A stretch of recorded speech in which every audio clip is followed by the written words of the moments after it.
ini memanggilmu kawan, belajar bergerak berbagi untuk negeri, guru penggerak majukan pendidikan, guru penggerak menghamba pada murid, kreatif rancang pembelajaran, hargai potensi tingkatkan prestasi, lahirkan profil pelajar Pancasila.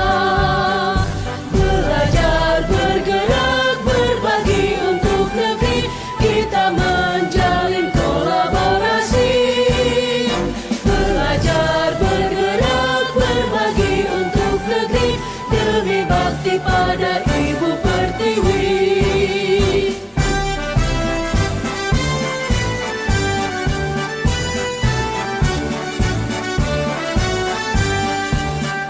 Bulatkan tekad, kuatkan hati, negeri ini memanggilmu kawan, belajar bergerak berbagi untuk negeri, guru penggerak majukan pendidikan, guru penggerak menghamba pada murid, kreatif rancang pembelajaran, hargai potensi tingkatkan prestasi, lahirkan profil pelajar Pancasila. Belajar bergerak berbagi untuk negeri, kita menjalin kolaborasi. Belajar bergerak berbagi untuk negeri. Assalamualaikum warahmatullahi wabarakatuh. Yang saya hormati Ibu Kepala SDN 2 Lembar Selatan, serta rekan-rekan yang sama-sama saya hormati pula. Sebelumnya saya ucapkan terima kasih banyak atas kesempatan hari ini yang telah di mana teman-teman sudah meluangkan sedikit waktunya untuk mengikuti kegiatan pengimbasan saya untuk modul 1.4 program Guru Penggerak Angkatan 10 Kabupaten Lombok Barat. Baiklah, hari ini saya akan melakukan pengimbasan tentang modul 1.4 budaya positif. Nah, teman-teman semuanya, baik di sini ada budaya positif. Apa sih budaya positif itu? Jadi budaya positif itu di sini dikatakan nilai-nilai dan kebiasaan-kebiasaan yang berpihak pada murid dapat berkembang menjadi pribadi-pribadi yang memiliki nilai-nilai kebaikan, baik itu secara mandiri, bertanggung jawab, dan bernalar kritis.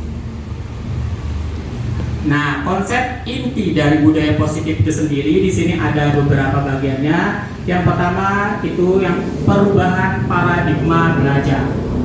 Kemudian ada kebutuhan dasar manusia, keyakinan kelas, disiplin positif, motivasi perilaku manusia, kemudian ada nilai-nilai kebajikan, posisi kontrol guru, dan segitiga restitusi.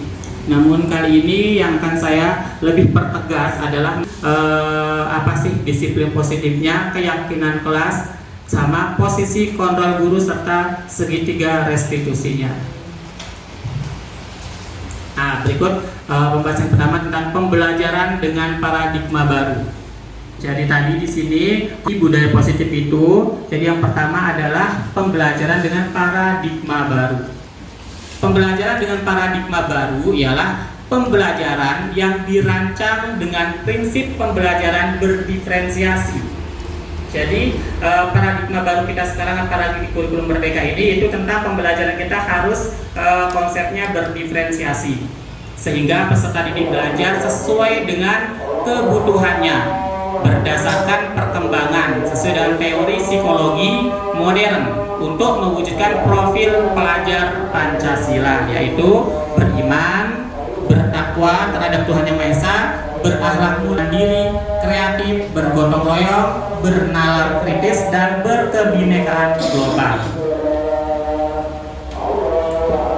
Nah, bagaimana kita mengubah paradigma stimulus respon menjadi teori kontrol? Jadi stimulus responnya di sini misalnya satu, realitasnya kebutuhan kita sama. Jadi pada dasarnya kita menganggap kebutuhan kita sama itu kalau di stimulus respon, ya. Tetapi ketika kita berbicara tentang teori kontrolnya, pada dasarnya menurut realita ini kebutuhan kita itu berbeda-beda antara satu orang dan yang lainnya, tidak mungkin sama. Itu yang kita lihat dari teori kontrol kita, sehingga terwujudlah yang namanya pembelajaran diferensiasi itu. Karena pada dasarnya dalam kenyataan itu pasti kebutuhan kita bersiswanya. Kemudian yang kedua, contohnya stimulus responnya semua orang melihat hal yang sama.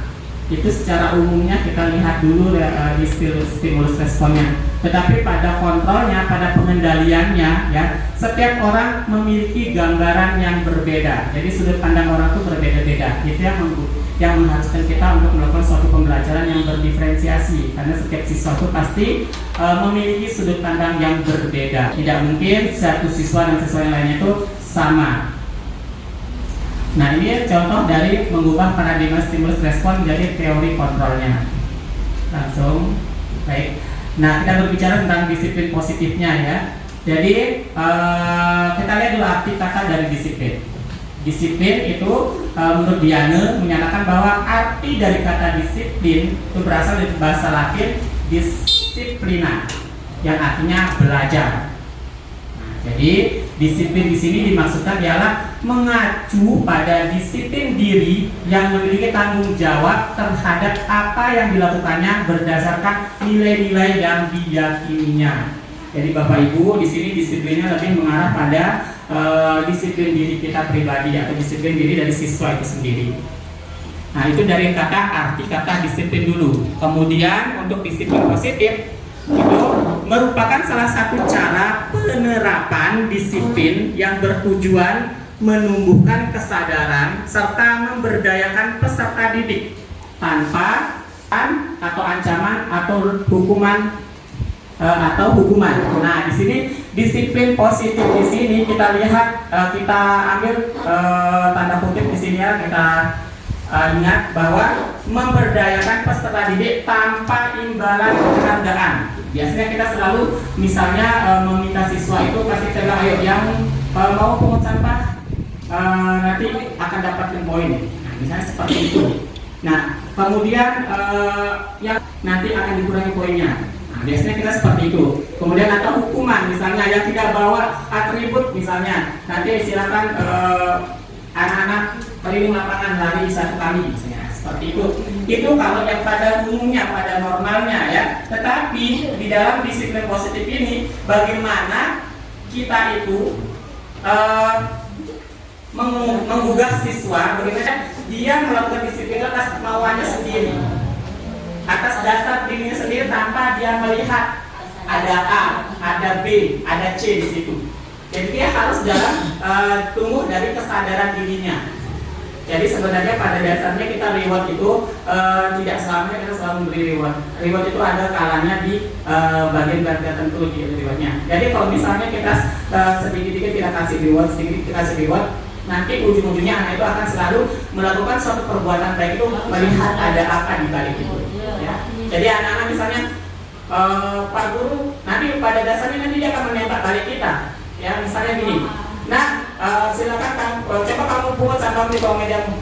Pak Guru, kalau kita pungut sampah kolong meja kita, berapa poin kita? Nah, jadi sudah mulai anak itu sudah tertuju pada poin kita. Ya. Jadi ini sih sebenarnya ada baiknya, tetapi ada juga sisi negatifnya. Negatifnya adalah ketika anak itu akan selalu mengharapkan sesuatu dari kita, ya, maka dia melakukan sesuatu itu hanya karena mengejar poin atau hanya mengejar hadiah atau mengejar apa. Nah, itu sebenarnya sisi negatifnya, ya. Jadi nanti siswa itu akan selalu merasa ketika kita akan berbuat kita akan dapat ini, ya. Belum ada kesannya, misalnya seperti itu. Untuk ancaman begitu juga ancaman, begitu juga dengan hukuman. Jadi kalau ancaman hukuman sebenarnya itu tidak kalau bisa dihindari. Kalau untuk reward masih bisa kita laksanakan, tapi kalau untuk ancaman dan hukuman sebaiknya dihindari. Kemudian sebagai pendidik kita memiliki tujuan, yakni menciptakan peserta didik yang memiliki disiplin diri sehingga berperilaku sesuai dengan nilai-nilai kebajikan universal dan memiliki motif dalam perubahan perilaku ke arah yang lebih baik. Jadi perubahan intrinsik ini maksudnya perubahan yang berasal dari dalam diri mereka, perubahan yang berasal dari kemauan mereka tanpa ada sesuatu hal yang dia takuti, misalnya dari ancaman, ada sesuatu hal yang mereka harapkan. Nah, nilai-nilai kebajikan, nilai-nilai yang disepakati bersama. Jadi nilai kebajikannya adalah nilai-nilai yang disepakati bersama, terlepas dari suku, ras, agama maupun latar belakangnya. Jadi contohnya nilai kebajikan itu dari profil pelajar Pancasila, misalnya beriman, bertakwa kepada Tuhan Yang Maha Esa, dan berakhlak mulia, berkebinekaan global, gotong royong, mandiri, serta bernalar kritis. Ini kalau dilihat dari profil pelajar Pancasila. Kemudian kalau dilihat dari keterampilan hidupnya, dapat dipercaya, hati, pendengar yang aktif, tidak merendahkan orang lain, memberikan yang terbaik dari dirinya. Nah itu kalau nilai-nilai kebajikan yang bisa tumbuh dari dalam diri siswa itu sendiri. Jadi nilai-nilai yang disepakati bersama ini ya, jadi kesepakatan bersama yang sudah dibuat, tentunya nilai-nilai itu berasal dari diri mereka sendiri. Kemudian mereka tuangkan dalam sebuah diskusi akan atau dilaksanakan. Nah, kebutuhan dasar manusia, pada dasarnya setiap manusia itu memiliki kebutuhan yang dasar ya. Jadi segala hal yang kita butuhkan dalam menjaga keseimbangan, baik secara fisiologis maupun psikologis. Ada 5 hal manusia ini, ada kebutuhan bertahan hidup, kasih sayang dan rasa diterima, penguasaan, kebebasan dan kesenangan. Nah, motivasi perilaku manusia ini yang tadi yang saya jelaskan yang awalnya tentang kemauan dari dalam diri siswa ya. Jadi untuk menghindari ketidaknyamanan atau hukuman. Jadi motivasi perilaku manusia. Kenapa siswa itu bisa berperilaku seperti ini? Misalnya siswa itu rajin masuk sekolah tepat waktu ya. Jadi dia misalnya selalu datang tepat jam 7 pagi. Kira-kira apa yang memotivasi dia bisa seperti itu? Ada 2 kemungkinan. Yang pertama, motivasi dari ekstrinsik. Ekstrinsik dia punya motivasi dari luar diri dia. Bisa saja dia dapat waktu masuk jam 7 pagi itu dikarenakan dia takut dengan hukuman. Mungkin dalam sekolah itu ada aturan yang bilang ketika kalian telat lebih dari jam 7, maka hukumannya adalah kalian keliling lapangan misalnya ya. Jadi itulah yang membuat dia selalu tepat waktu, jam 7 tepat, karena motivasi ekstrinsik misalnya takut kena hukuman. Kemudian motivasi ekstrinsik yang lainnya bisa saja karena mendapat imbalan. Jadi kebalikan dari yang tadi. Kalau tadi karena hukuman, yang kedua dia karena mengharapkan imbalan. Imbalan dalam arti ketika dia tepat waktu jam 7 datang, maka dia akan memperoleh sebuah penghargaan.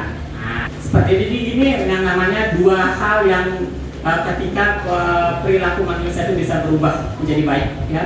Kemudian kalau dari intrinsik atau dari dalam diri siswa itu untuk menjadi orang yang mereka inginkan dan menghargai diri sendiri dengan nilai-nilai yang mereka miliki. Nah contohnya ini ya, motivasi intrinsik inilah yang menjadi PR kita ya Bapak Ibu. Menjadi PR kita bagaimana caranya supaya motivasi intrinsik ini yang keluar dari dalam diri siswa, bukan motivasi ekstrinsiknya. Misalnya ketika di dalam kelas, contohnya di kelas ya, anak-anak coba kalian lihat, saya kan seperti itu misalnya di kelas tuh anak-anak coba sebelum belajar periksa kolong mejanya. Mau belajar, mereka meriksa. Anak-anak ketika kalian memeriksa sampah di sana, apa yang kalian lihat? Ini Pak Guru ada sampah siapa mungkin baunya. Nah, disitulah kita masuk. Nah, itu kan kalau ditinggalkan sampahnya akan membusuk dan bau. Nyaman tidak kamu? Tidak Pak Guru. Sehat tidak kamu? Tidak akan terjadi kalau sampahnya ada busuk di situ.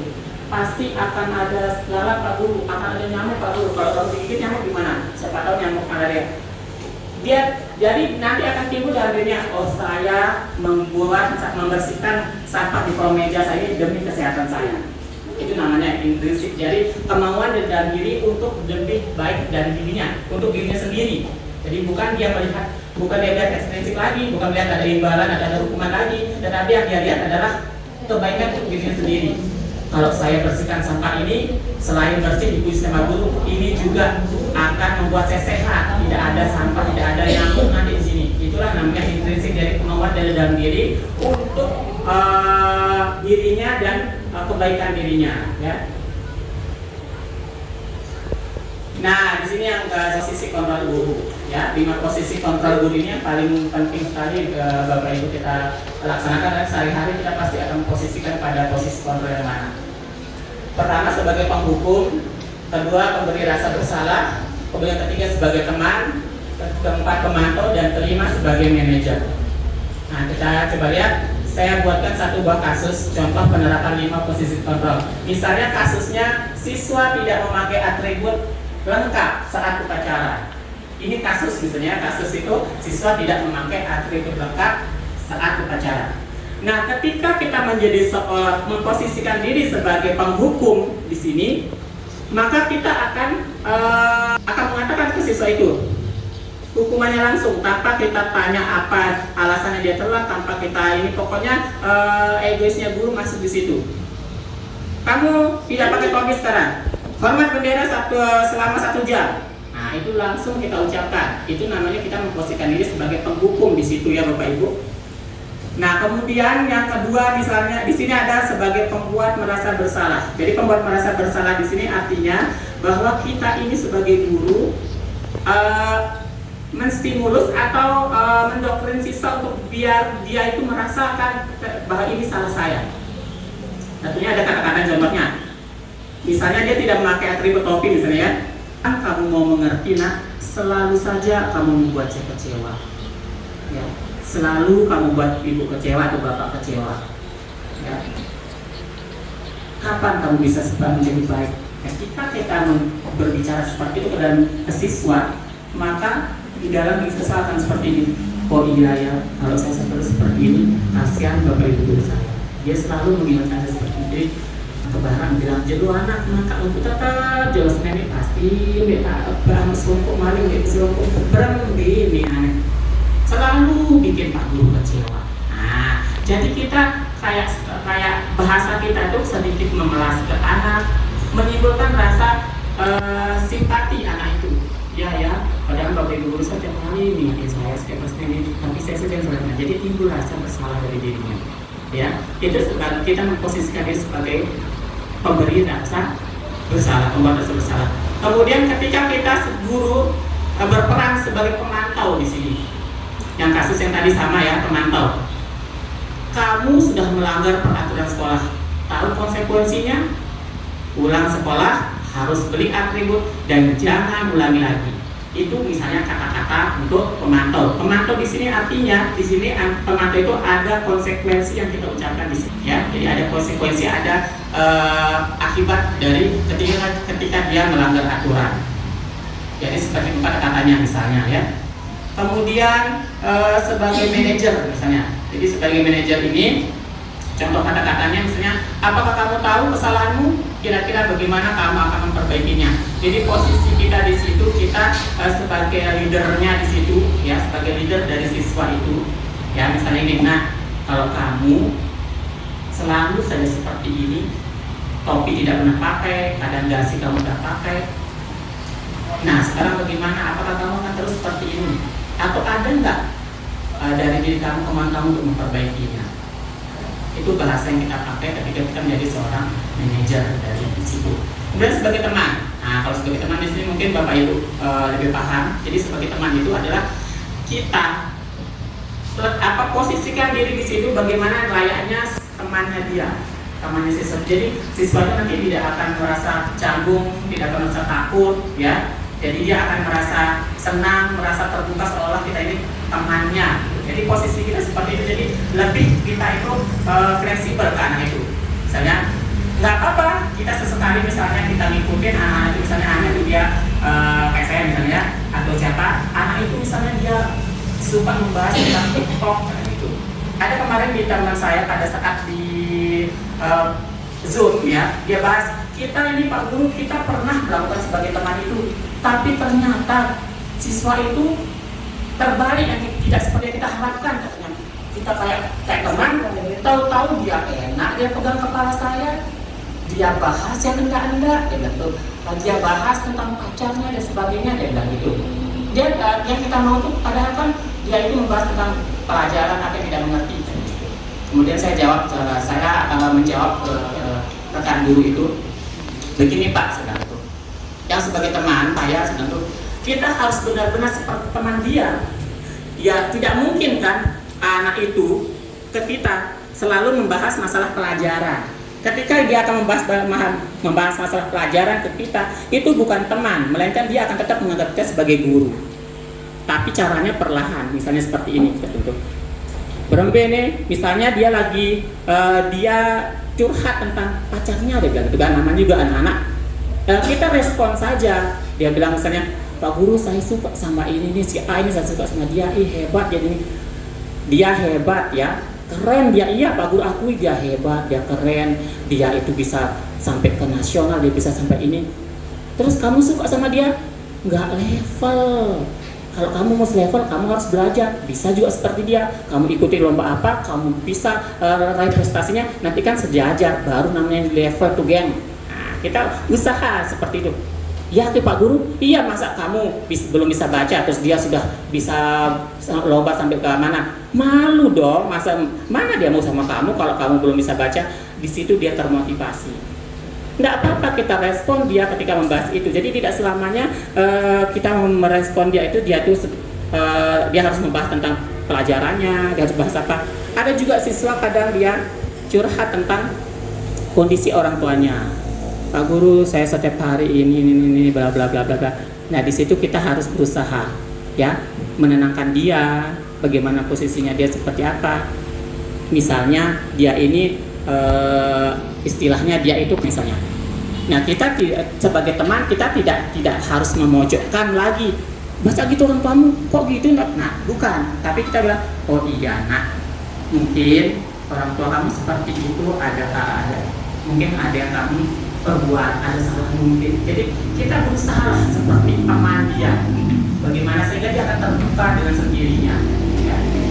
Nah itu masalahnya. Kemudian, ya. Nah sekarang saya buat pertanyaan buat bapak ibu guru di sini. Kira-kira yang dari penghukum, pembuat masyarakat, pemantau, teman atau manajer ini seperti apa? Dari kata-katanya. Nah. Saya kecewa sekali dengan kamu. Kira-kira ini posisi kontrolnya sebagai apa? Ada yang bisa? Dengan kata-kata saya kecewa sekali dengan kamu. Posisi kontrol apa kira-kira ini ya? Nomor 2. Apakah pemantau? Penghukum? Atau pemberi rasa bersalah? Atau apa? Yang pertama. Pemberi rasa bersalah.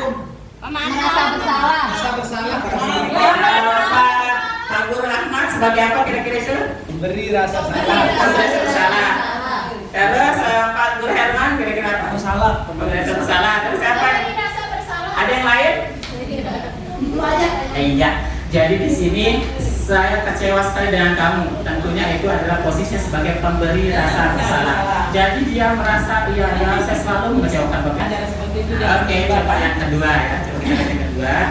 Nah ini kira-kira kamu tidak pernah melakukannya dengan benar. Kira-kira kata-kata ini sebagai apa?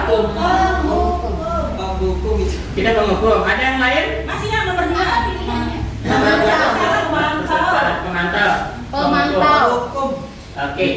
Di sini kamu tidak pernah melakukannya dengan benar. Statement guru ini adalah dia menjudge langsung bahwa dia selalu melakukan perbuatan yang salah.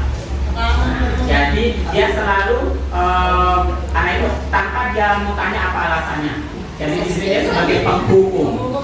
Ya, iya. Jadi sebagai penghukum. Oke, bapak ibu guru udah pintar ternyata. Nah, kemudian ya ini lagi. Apa rencanamu untuk menyelesaikan masalah ini? Ya apa ini? Yang tadi ada Manajer. Pemantau, manajer. Iya, manajer. Salah teman, kemudian Manajer. Manajer. Manajer. Di sini sebagai manajer. Jadi manajer di sini sebagai kita leadernya itu kita akan meminta solusinya serta kita bantu dia mencari solusi juga, ya. Jadi itu sebagai manajer, ya. Next, ayolah. menghadapi Bapak Ibu guru. Sebagai teman. Sebagai teman. Jadi alhamdulillah Bapak Ibu guru sudah paham mana yang sebagai pemantau, mana sebagai teman dan sebagainya. Nah ini kalau ini kamu tidak akan mendapatkan nilai jika kamu tidak menyelesaikan tugas ini. Pemantau. Ingat. Pemantau. Pemantau. Jadi pemantau itu harus ada konsekuensi di situ. Ketika kamu berbuat A maka konsekuensinya B. Ini harus ada konsekuensi di situ. Oke, kita lanjut sekarang keyakinan kelas. Nah, keyakinan kelas. Mengapa harus keyakinan kelas? Kenapa tidak peraturan kelas ya? Kenapa harus kita bilang keyakinan kelas? Kenapa tidak peraturan kelas? Karena pada dasarnya kan di dalam keyakinan kelas kita itu kayak berbentuk aturan ya. Nah, apa bedanya keyakinan kelas sama peraturan kelas ya? Jadi di sini pembentukan keyakinan kelas berlaku universal, dibuat dalam pernyataan positif, kalimat mudah diingat, dibuat bersama. Nah, ini Pak Guru, Bapak Ibu kita ambil dari kata dibuat bersama, ya. Jadi perbedaan antara peraturan kelas dengan keyakinan kelas itu adalah di sini dibuat bersama ini, ya. Keyakinan kelas itu kita sudah ada dari kita. Nggak boleh naikkan sandal misalnya, nggak boleh ke sepatu atau tidak boleh apa. Jadi aturan itu sudah kita buat, jadi kita sendiri yang buat tanpa siswa tahu tanpa apakah dia mau atau tidak siswa itu mengikuti itu kita buat nih langsung saya tempelkan ini tugas kamu, itu peraturan. Tapi keyakinan kelas adalah keyakinan bersama dari guru dan siswa itu untuk membuat suatu kesepakatan. Jadi itulah namanya keyakinan kelas. Jadi kalau kita zaman dulu kita buat peraturan kelas ya. Kalau sekarang lebih ke keyakinan kelas. Jadi keyakinan kelas sudah dibuat sama siswa. Kata-kata dari siswa, semua dari siswa. Kira-kira kelas ini kita mau apain? Oh nggak boleh ini Pak Guru, oh tidak boleh ini Pak Guru. Jadi semua keluar dari dia sendiri. Nah, ketika semua keluar dari dia sendiri, otomatis dia akan mempertanggungjawabkan apa yang dia ucapkan itu. Nanti ketika dia melenceng, itu kata kunci atau senjata kita untuk anak. Kok kamu langgar? Kan kamu yang buat sendiri. Kan kalian yang sebutkan. Aku nggak pernah nyebut loh ini. Siswa sehingga dia akan sadar dan berusaha untuk bertanggung jawab dan dia merasa kalau ketika memakai keyakinan kelas ini akan lebih baik karena itu aturan yang dibuat bersama-sama sama siswa. Oke, next terakhir mungkin ini dari segitiga restitusi ya. Jadi sini adalah strategi dialog yang dilaksanakan oleh guru agar mendapatkan murid yang mandiri, bertanggung jawab, serta mendapatkan kesadaran dalam dirinya. Yang kita akan lakukan tahap-tahapnya itu pertama menstabilkan identitas, kemudian kita validasi kesalahannya apa, setelah itu baru kita akan menanyakan keyakinan. Nah, seperti apa sih modelnya? Nah, seperti misalnya menstabilkan identitas. Berdasarkan prinsip membuat kesalahan merupakan bagian dari proses pembelajaran. Jadi di sini setiap merupakan suatu pembelajaran, belajar dari kesalahan. Tadi kita dengar kata-kata itu kan Bapak Ibu ya, belajar dari sebuah kesalahan. Nah itulah yang kita ambil prinsipnya di sini. Jadi salah itu tidak apa ya, bukan suatu hal yang negatif, tapi salah itu kita ambil, kita akan belajar dari kesalahan itu jadi ilmu ya. Jadi berbuat salah merupakan hal yang wajar. Bapak juga pernah salah. Seperti murid kita ya. Tidak mencari siapa yang salah, tapi mau menemukan solusi. Nah, ini kata-kata yang kita pakai ketika kita menstabilkan identitas. Kamu berhak merasa seperti itu. Nah, mungkin nanti ini videonya lebih jelas ya kalau saya paparkan video. Nah, kemudian untuk validasi tindakan salah, validasi artinya mencari kebenaran serta mencari solusi. Jadi berdasarkan prinsip setiap perilaku dilakukan untuk memenuhi kebutuhan tertentu. Validnya, kenapa sih dia bisa seperti itu? Pasti ada hal tertentu yang membuat dia seperti itu. Ya. Jadi kata-katanya begini, kamu melakukannya pasti karena ada alasannya. Nah, misalnya anak itu bersalah, duduk, kita dudukkan, Pak Guru yakin kamu itu tidak mau seperti itu. Pak Guru yakin kamu pasti punya alasan kenapa kamu telat. Misalnya yang kayak telat pasti ada alasan. Tak mungkin kamu sengaja telat karena, nah itu kita kamu bisa kok melakukan yang lebih baik dari ini. Kemudian kamu melakukannya karena mempertahankan sesuatu yang penting. Misalnya itu kata-kata ya. Kemudian menanyakan keyakinan. Nah, di sini baru kita bisa kaitkan dengan keyakinan kelas yang kita sudah buat, misalnya ya. Jadi prinsip dari kontrolnya bahwa pada dasarnya kita termotivasi secara intrinsik, jadi secara dari dalam dirinya, ya. Apa yang kamu lakukan sesuatu tidak akan tidak dengan keyakinan kelas itu. Kamu ingin jadi orang yang seperti apa dan nilai apa saja yang telah kita sepakati bersama. Di sini kita kaitkan dengan kesepakatan kelas atau keyakinan kelas yang sudah kita buat. Kemudian, jadi di sini langsung saja, misalnya ini contohnya ada di kelas 3 ya, tentang penerapan budaya positif ini selain kita ini kita pajang besar-besar, tujuannya kenapa yang besar-besar supaya dia selalu ingat, ya. Bisa juga dengan cara saya di kelas menempelkan di setiap meja-meja siswa itu untuk mengingatkannya, jadi setiap dia seperti itu. Tentunya nanti di situ ada konsekuensi kita tambahkan, ya. Kemudian, nah ini contoh yang sudah kemarin saya untuk restitusi ya, ini restitusi kemarin kayaknya di sini saya menstabilkan masalah, jadi saya dudukkan ya seperti itu. Jadi kata-kata menstabilkan seperti yang tadi saya pakai, misalnya Pak Guru yakin kamu itu anak yang baik, tidak mungkin kamu mau melakukan seperti itu. Pak Guru yakin pasti ada alasan. Di awalnya tadi seperti itu. Ya, pasti ada alasan, bukan? Tidak mungkin kan kamu tiba-tiba ganggu teman kamu. Pasti awalnya apa? Coba ceritakan. Jadi di situ dia akan mulai cerita. Tentunya kita dengan nada yang lemah lembut, baik. Ya, mungkin kita, kenapa kamu seperti itu kemarin? Apa alasannya? Kok bisa kamu seperti itu? Nah, jadi kita jawab terus dia. Kalau jawab seperti itu, anda mengatakan ini apa Bu? Tapi kalau kita secara jadi kamu mungkin kamu yakin kamu tidak seperti itu. Coba ceritakan dulu. Jadi seperti itu. Ada batasnya.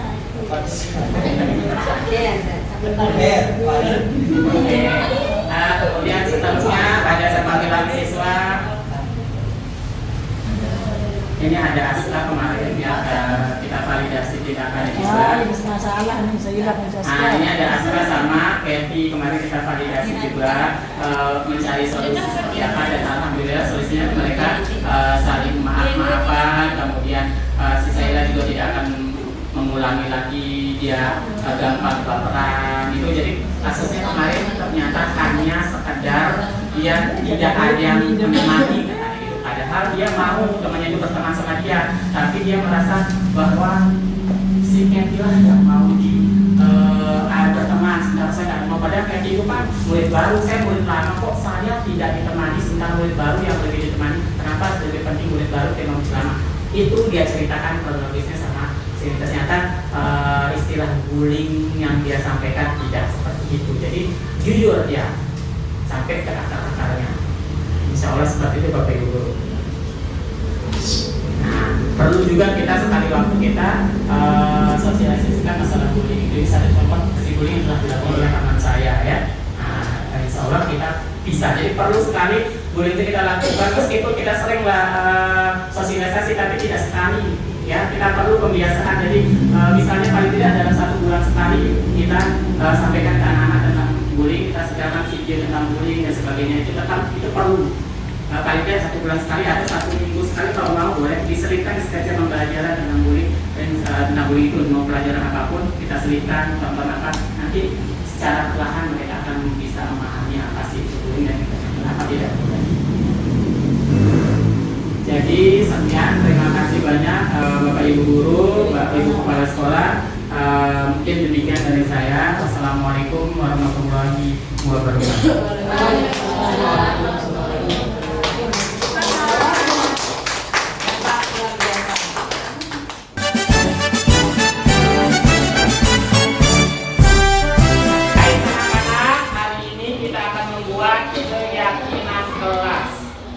Tahu apa itu keyakinan kelas? Tahu apa tidak? Tahu. Siapa yang bilang tahu? Seperti apa ya namanya keyakinan itu?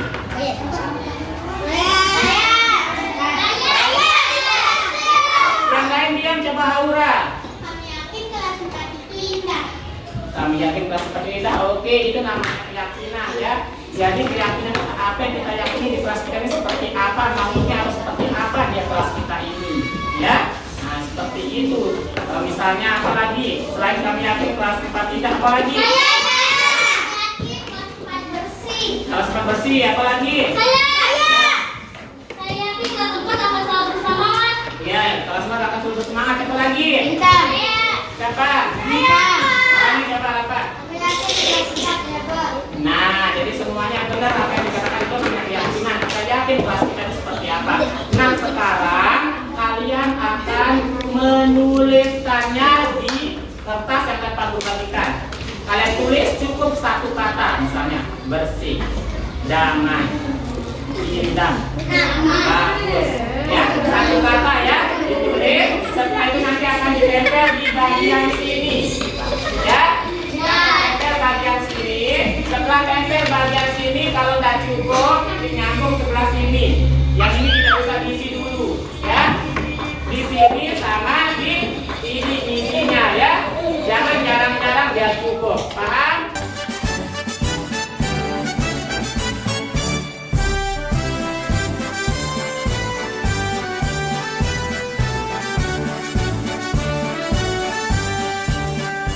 Bulatkan tekad, kuatkan hati. Negeri ini memanggilmu kawan. Belajar bergerak berbagi untuk negeri. Guru penggerak majukan pendidikan. Guru penggerak menghamba pada murid. Kreatif rancang pembelajaran. Hargai potensi, tingkatkan prestasi. Lahirkan profil pelajar Pancasila.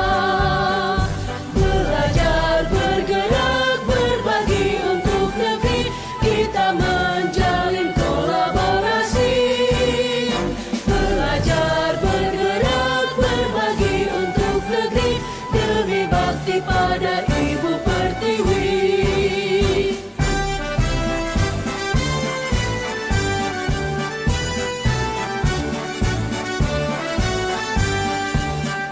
Bulatkan tekad, kuatkan hati.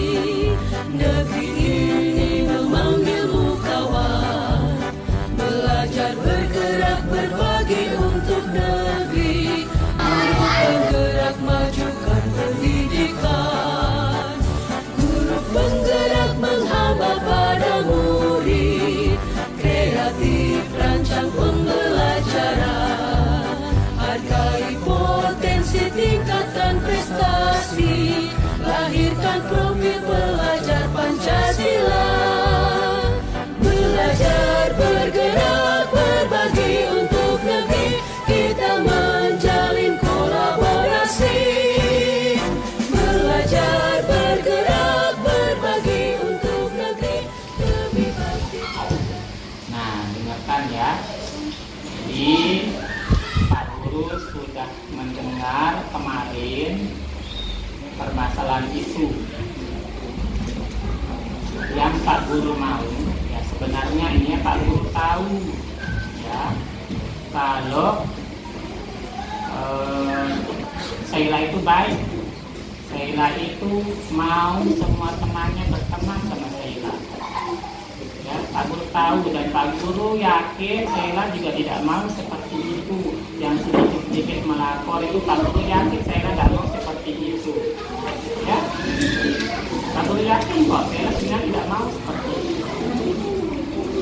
Nah, coba ceritakan kayak gimana maunya Sheila.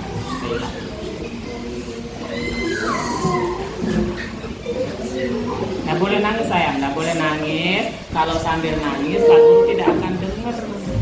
Ya, ngomong saja. Ya.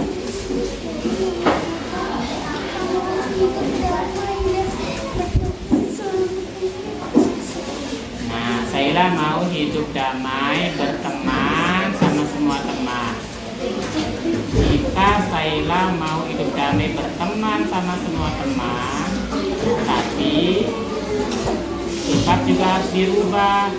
Ya, tidak boleh sedikit-sedikit nangis, tidak boleh sedikit baper.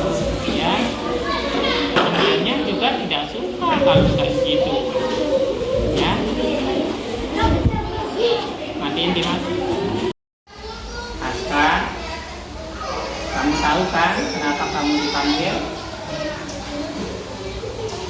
Kenapa dipanggil?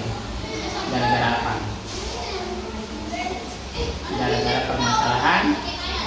Coba besarin suaramu ya. Jadi, kenapa bisa seperti itu? Coba ceritakan dulu. Waktu itu kan saya lagi main selodor.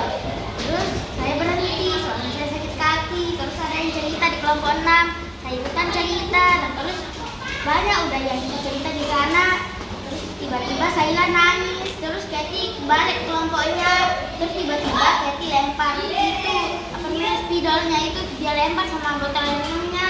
Terus saya bilang, Kathy kamu kenapa? Terus Kathy nggak jawab. Terus dia pergi ke depan, saya ikutin ke depan. Kathy kamu kenapa?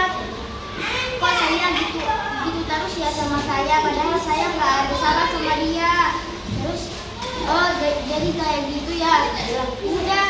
Terus saya balik ke kelas, gue kenapa aja Saila itu? Saya bilang nggak tahu, dia nangis di situ, udah rame udah di Saila itu. Terus saya lemperin, Saila kamu kenapa? Kayaknya terus dia nangis aja. Terus tiba-tiba setelah itu datang itu Irsya, kenapa aja itu udah bilang nggak tahu. Saya bilang terus balik saya ke kelompok 6 cerita lagi sama yang lain-lain sama Irsya. Terus pas itu terus tiba-tiba saya nuduh saya nggak pernah padahal. Oke, seperti itu ya kalau menurut kamu. Kamu yakin sebenarnya mungkin maksud kamu itu baik, terus mungkin kamu tidak mau melakukan seperti itu, dan kamu pasti bisa melakukan yang lebih baik. Mungkin saya merasa tidak ditemani sama kamu, tidak ditemani sama teman-temannya, terus merasa kalau dia teman-temannya ada minta dia itu karena gara-gara berteman sama kamu mungkin ya. Nah jika seperti itu ya sebenarnya mungkin maksud kamu juga tidak seperti itu kan, tapi teman-teman aja ya beranggapan seperti itu dalam hati teman-teman aja yang senang sama kamu tapi tidak sama saya. Nah bisa saja ini Pak Guru yakin kamu bisa melakukannya, jauh lebih baik dari itu. Misalnya dengan cara kamu itu meminta teman-teman kamu untuk juga berteman sama saya, meminta teman-teman kamu untuk saling berteman dengan saya, jangan sama saya saja kayak semestinya juga, jangan ditinggal. Mungkin seperti itu bisa kamu lakukan. Aku yakin kamu bisa melakukannya, jauh lebih baik dari itu. Nanti kan gimana? Ya, berarti kamu tahu kenapa Pak Guru manggil kamu juga? Iya, tadi Pak Guru sudah menyebut Aska juga ya. Kira-kira ya, apa yang kalian lakukan ini, apa yang telah kalian lakukan baik itu Saila, Pak maupun Aska, apakah ini melanggar kesepakatan kelas? Tidak. Nah, jika memang melanggar kesepakatan kelas, coba tidak kesepakatan kelas apa solusi ya, kita sepakati bersama apa saja yang berhubungan dengan pertemuan ini. Apa? Menghargai sesama teman. Menghargai sesama teman.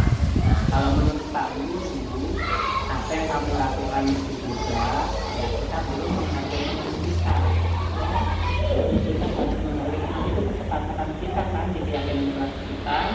Nah, jadi nanti coba kita belajar untuk pelan-pelan selalu bertanggung jawab dengan kesepakatan kelas atau keyakinan kelas yang sudah kita buat, ya.